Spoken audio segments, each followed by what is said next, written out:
బేసన్ పూరి ఎలా చేయాలో చూద్దాం. ముందుగా దీనికి కావాల్సిన ఇంగ్రీడియంట్స్ 1 కప్ శనగపిండి, 1 కప్ గోధుమ పిండి, 3 టేబుల్ స్పూన్స్ నువ్వులు, అల్లం వెల్లుల్లి పేస్ట్, సన్నగా తరిగిన కరివేపాకు, కొత్తిమీర, ఓమా పొడి, జీలకర్ర పొడి.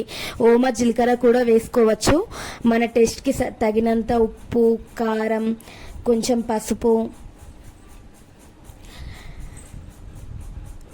డీప్ ఫ్రైకి సరిపడే ఆయిల్. ముందుగా ఒక మిక్సింగ్ బౌల్ తీసుకొని దీంట్లో 1 కప్ శనగపిండి, 1 కప్ గోధుమ పిండి వేసుకోవాలి. ఇప్పుడు దీంట్లోనే ఉప్పు, కారం, ఓమా పొడి, జీలకర్ర పొడి, కరివేపాకు, కొత్తిమీర, పసుపు, అల్లం వెల్లుల్లి పేస్ట్, నువ్వులు అన్ని ఇంగ్రీడియంట్స్ వేసుకోవాలి.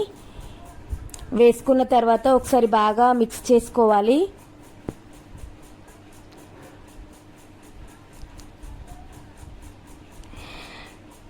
తర్వాత కొన్ని వాటర్ యాడ్ చేసుకుంటూ పూరి పిండిలాగా కలుపుకొని పెట్టుకోవాలి.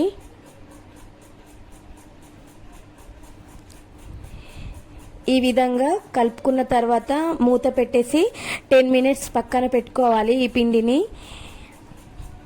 10 మినిట్స్ తర్వాత మూత తీసి పిండిని చిన్న చిన్న బాల్స్ లాగా చేసుకోవాలి.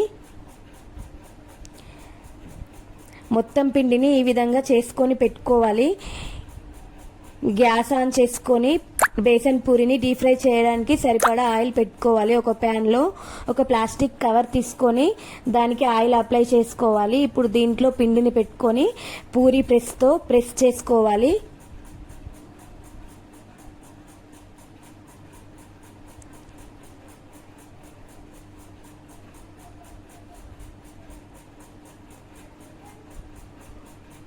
టూ సైడ్స్ కూడా ప్రెస్ చేసుకోవాలి. ఇలా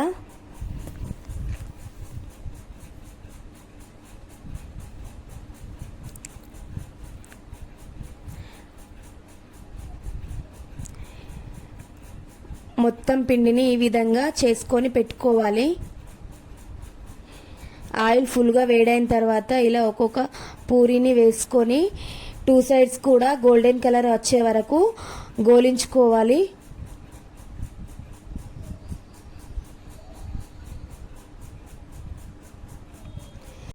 బేసన్ పూరి అయితే రెడీ అయిపోయాయి. మామిడి పండ్ల రసంతో తింటే టేస్ట్ చాలా బాగుంటుంది. ఈ రెసిపీని మీరు కూడా ట్రై చేసి ఎలా వచ్చిందో కామెంట్ చేయండి. ఈ వీడియో మీకు నచ్చినట్టయితే లైక్ అండ్ షేర్ చేయండి. అలాగే మన ఛానల్ని సబ్స్క్రైబ్ చేసుకోండి.